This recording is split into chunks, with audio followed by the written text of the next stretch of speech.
YouTube vinyl community, Meatloaf fans, random people on the internet. My name is Giggens. We are here today to talk about Meatloaf's classic debut album, Bat Out of Hell. This happens to be a Target exclusive on red and black swirl color vinyl. It looks really cool. It looks pretty much like the album cover, which is pretty sweet. This album is an absolute classic. If you haven't heard this album before, just listen to it. It's sold 43 million copies worldwide over the years. It's a humongous classic rock radio staple. In America alone, it's sold 14 million copies so far since 1977, and it peaked at number 14 back in the day on the charts in America. In other countries, it went to number one, like Australia, New Zealand, Ireland. I mean, this place went to number one all over the place. And America was kind of last to jump on the scene, and that kind of leads to the story of how this album came to be. Long story short, Jim Steinman, the guy who wrote all the songs, and Meatloaf were friends, and they were part of a troupe with the National Lampoon touring troupe. And, they were actor buddies, and they'd known each other for years.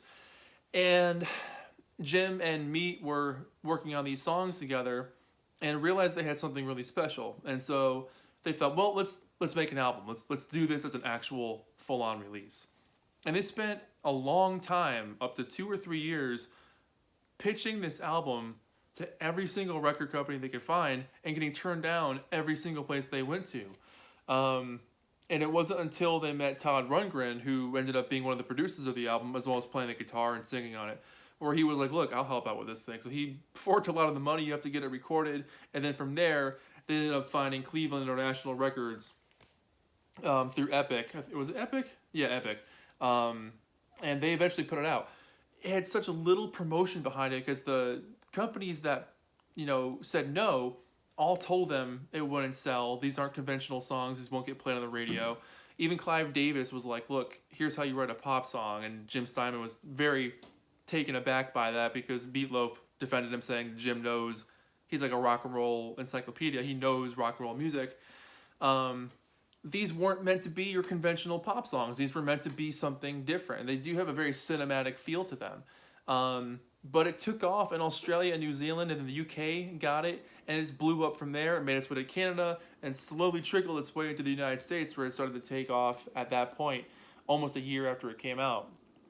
So this album, for me, I vividly remember this album cover as a kid. My parents have it. My best friend growing up, his parents had it. So I remember going through the record chest and pulling this thing out. We used to be like, oh man, this album cover is so badass. Like there's this dude blasting out of a graveyard, this badass looking bats behind him kind of shrieking and cheering him on. This guy's just taking off out of the earth like a bat out of hell. And it plays like a greatest hits album. Every song on it is an absolute classic. There's not one bad note on this thing. It's a fantastic record that is about, for me, my take about this record is youthful, adolescent, grown up, teenager, looking at the world, looking at relationships, wanting to be with your girlfriend or boyfriend, I guess because you can take it from both ways, and experiencing that joy or that sorrow and all the emotions that come with it. Jim Steinman was definitely very influenced by stuff like the E Street Band's, Bruce Springsteen and the E Street Band doing Band on the Run, which a lot of that album is sort of growing up and relationships and all that. But Jim took all that and kind of went with a heavier Phil Spector vibe and a heavier E Street Band vibe and created this masterpiece. And it's interesting that I mentioned the E Street Band on here because both Max Weinberg and it was Joey Britton, I can't think of his name, plays piano on it as well. Just had a power blip there. Wonder if you guys saw that. That was weird. Anyway, I digress. This is a fantastic, fantastic album. It took years to come out, and it has been on the charts ever since. It's just a fantastic staple of rock radio. So, Bat Out of Hell, the title track on this thing. I mean, this fiery frenzy of rock and roll hellfire. I mean, you get that guitar sound Todd Rundgren made to sound like the chugging, the revving up of a motorcycle. And you're sent out to the most rocking regions of your mind for this grandiose, almost Boston-esque guitar solos. pounding keyboards and time changes and shifts. And then Meatloaf comes in with his dramatic articulation and the storytelling of love and lust and losing and winning and struggle, anticipation, command, joy, and pain. I mean, you go through the whole thing, all these emotions wrapped up in one track. And it's just an amazing piece of work, how it transcends what a pop song could be and carries you through the whole way. There isn't a bad moment of this song where you're kind of like, oh, this could have been changed, or this is kind of dull. You get pushed through nonstop. It's an amazing opening track. It just grabs your attention and really sets the precedent of what this album is going to give you. It's going to give you epicness. It's going to give you tenderness. It's going to give you moments to rock out. It's going to give you moments to listen intently, all wrapped up in one track. It's absolutely stunning introduction. And then you took the words right out of my mouth, which has this really far out spoken intro between Jim and this actress named Marsha. I can't think of her last name right now. My apologies, Marsha. But it's very E Street on this one. That sax solo played by Edgar Winter, awesome. The chimes, the sleigh bell, the piano, it's totally Born to Run-esque, which is probably why it did so well at the time, because the Boss was huge at that time. Very dense Phil Spector production on this one. Killer harmonies. That Be My Baby drum at the front of the chorus there. It's a catchy pop rock song about being young and in love. I mean, it's just a really great song. Well written, fun to sing along to. What more could you want? Heaven Can Wait. This is an interesting track, and I'm trying to figure out exactly what it means. Is it more about you've already got heaven on earth, and then you're happy with what you've got right now, so you don't need up there heaven till just now? That part can wait. It's a sweet piano ballad. I really I love the smoothness and his voice on this one.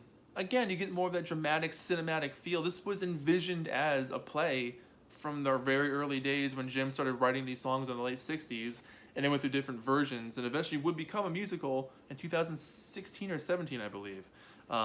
So it's got that musical feel to it, which lends itself really well to that cinematic experience. But I love this song. Great track on here. And then side one ends with All Revved Up and No Place to Go. Totally 50s nostalgia on this one. Edgar's classic sax solo is all over this thing. The syncopation in the vocal melody, the way it pounds again, the way Meatloaf just pounds his vocals against the music is so impactful. His voice, you can call it an instrument, but it's like a percussive vocal melody. I mean, the way he sings is so impactful and direct. It's such a fun voice to listen to. But that hard rocking delivery, the way it speeds up and just the way it plows through, I mean, you are in for the ride. And what a song, man. Side 2 opens up with the classic 2 out of 3 Ain't Bad, which is an absolutely beautiful song. I mean, it's a fascinatingly written song because it's, when a relationship dies or is dying and only parts of you stay attached. I mean, there's a familiarity in the expected, where you're looking for the big three, where you want them, you love them, you like them, you need them, but when only parts of those elements are there, do you stay just because it's familiar? Do you go knowing that parts of you do want to still remain in that relationship? It'll never be perfect or what you really want, but maybe it's not that bad. Maybe it's okay. It's a work of art. It's a beautifully written song. And Jim Steinman famously said that, there ain't no Coupe de Ville at the bottom of a Cracker Jack box was a lyric you could only get away with in a Meatloaf song, which I can see that for real. He sings it so earnestly and so sincerely, you believe what he's saying. It's got a catchy song, catchy chorus, that hook. When he sings, there ain't no way I'm ever gonna love you, now don't be sad, 'cause 2 out of 3 ain't bad. The way he phrases that, the way the music blends so well with his melancholy, it was beautiful. It's a stunning track. It really is absolutely fantastic. And the string build-up creates a nice little anxiety. Just a well-written song. Then you get the classic rock radio, Paradise by the Dashboard Lights, which is just the most epic anthem of youthful exuberance, hanging out by the lake at night. I mean, it just perfectly encapsulates that moment that you see in movies of, two teenagers hanging out in their car with the radio on, getting close to each other. We keep this as PG rated as possible on Giggens TV here. But it's just, the radio broadcast is so funky, obviously the basses, as they call them when, if you're in a relationship, I guess people refer to things as baseball, but like, that's there, so the humor is there. You get to the point where Ellen Foley's vocals finally get to come out as a lead vocalist, where she's been on background vocals for most of this album. But hearing her do her leads are incredible. Her voice rips. I mean, her voice is so good. She blends in with that rock and roll vibe so well.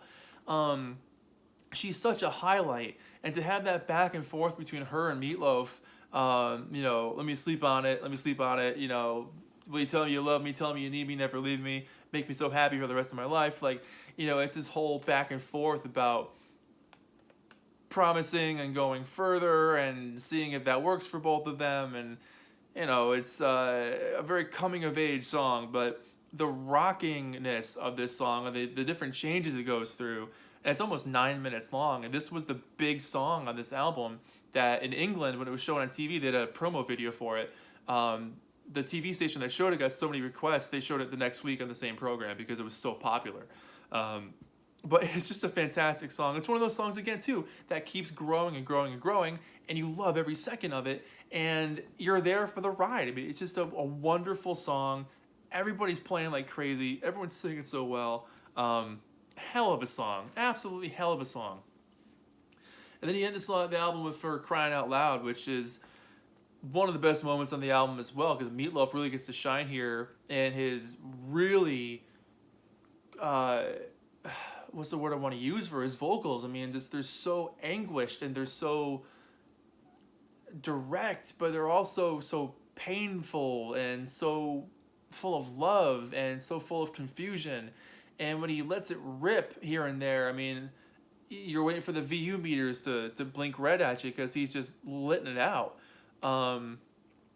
Especially the beginning part of the song where it's just him and a piano, it's just a bit of gentle reverb. It's a very touching ballad. And then it just becomes this cacophony of crazy drums and the strings and the guitars. It just builds and builds and builds. And, it's another song about a teenage romance or growing up romance and how you want to be with that person. And sometimes you can't articulate how you feel about somebody.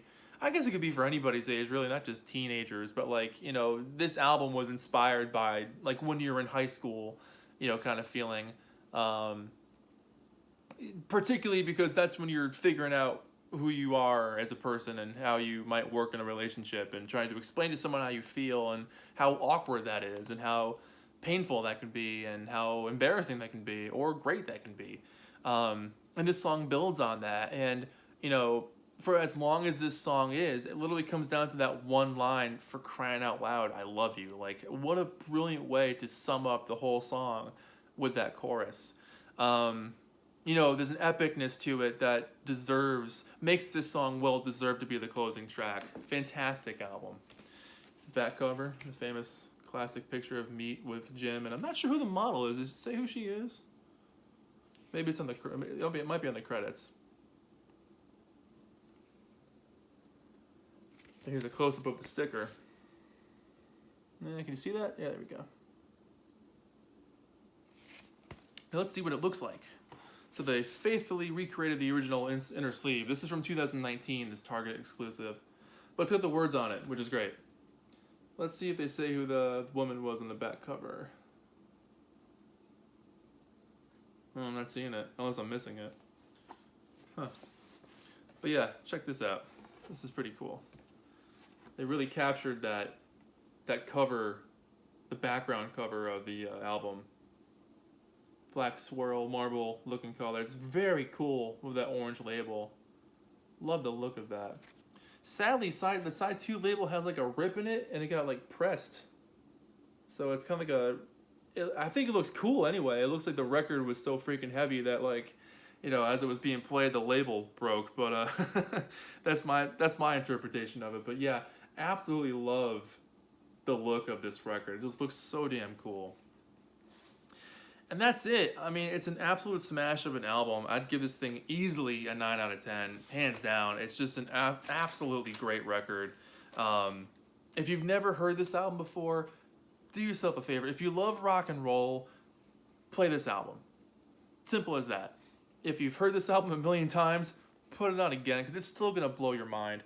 It never gets old. It never feels out of place, because it's always been out of place. It doesn't sound like the 70s to me at all. It just sounds like Meatloaf, Bat Out of Hell. No matter what era this would have come out in, it's always going to sound like this. So, yeah, well written, well constructed, the epicness, the cinematic experience that this album creates.